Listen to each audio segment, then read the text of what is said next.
It's a privilege, actually, to be able to discuss the work of the Cuban designers. Very few people have any awareness of what's transpired in Cuba over the last 60, 70 years, but it's been fairly tumultuous. The name of this exhibit is Cuba, a visual testament to change, the legacy of Cuban designers. The styles that are represented here are a wide variety. They go from whimsical, primitive, painterly, to high-tech in feel, very sophisticated, almost European in flavor.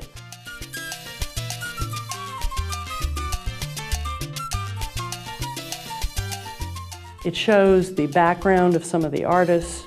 Eduardo Bach's, truly, he's such an expressive, natural artist, and his work is so prolific, but his movie posters were just spectacular.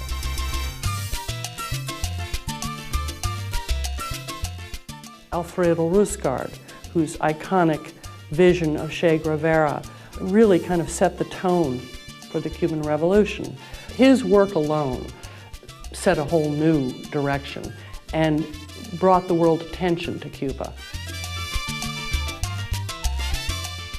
The reason why I selected this initially was because I loved the work. It came about as a thesis project for Syracuse University for their Master's in Advertising Design program.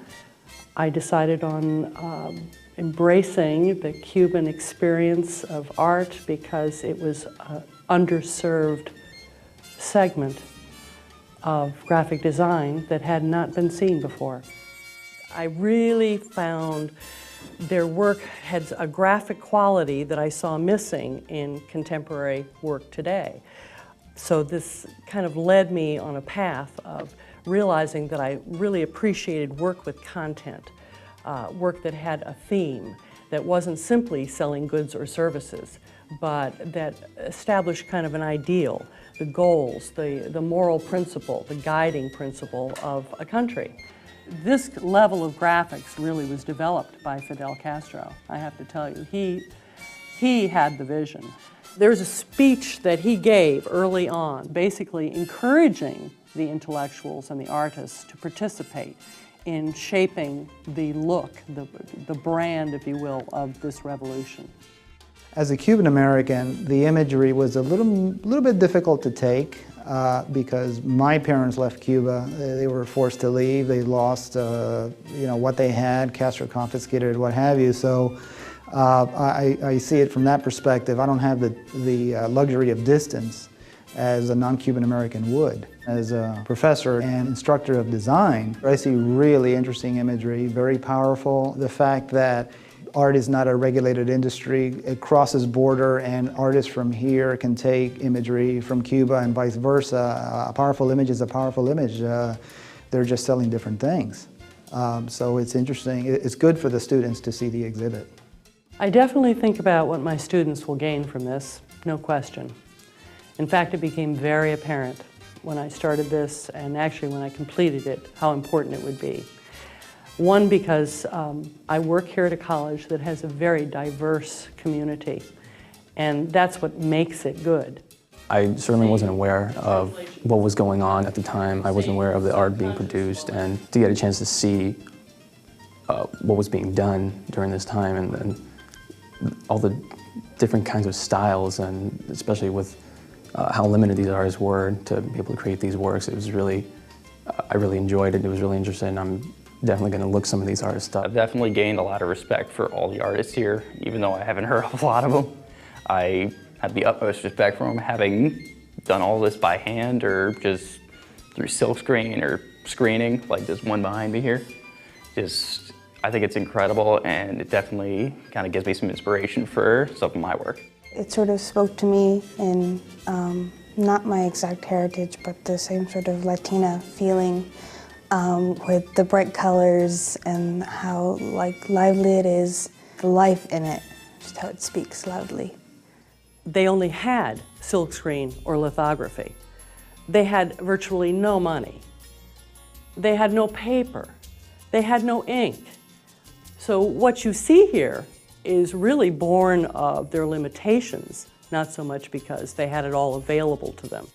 These were all done like a while ago, and these artists are still working and still producing art. And Professor Burghardt mentioned that when she interviewed them, they had this great passion for what they were doing, and that was something that I really hope to achieve, and later on in my life to still be able to create work and still be really passionate about what I do. From a design perspective, what I really like about the work here is how it does speak so loudly, but with so little, and that's something I've been aiming for in my own work.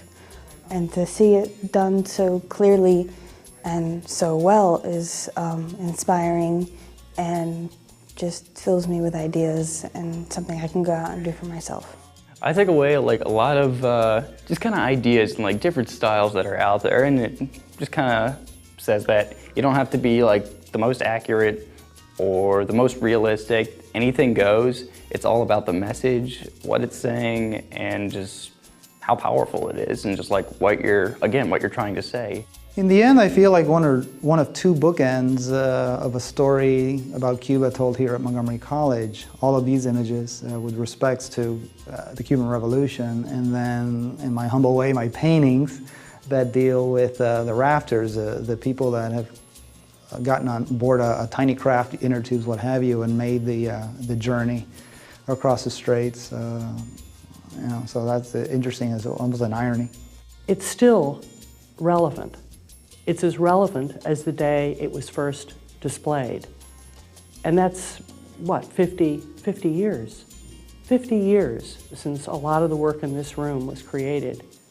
And it's still, you know, as fresh and important as the day it was done. Even though we had complaints about the Che Guevara image, the college strongly believes in free speech, and anything that we exhibit, we strongly support our right to do so, and people also to express their views about it. That open forum is the essence of a university, a college. I really enjoyed the artworks here and the information that was provided, and I'm definitely going to be looking these artists up, a lot of other Latino artists up, and just really expand my artistic horizons with that.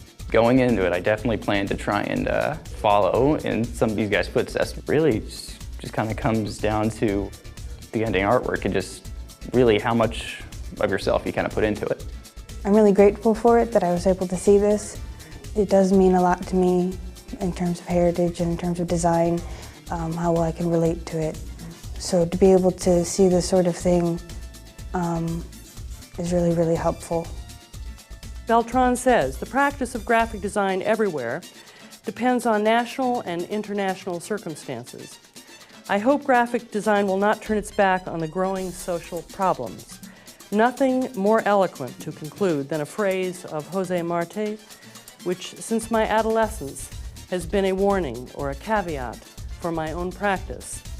To calmly observe a crime is to commit it.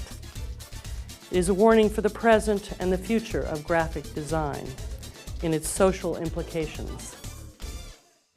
For most of these students, they want to become competent designers, competent artists, yes. They need a strategy, and they need the inspiration. And so I hope this inspires them to believe in themselves, to believe in their own heritage, and to, trust in their best ideas.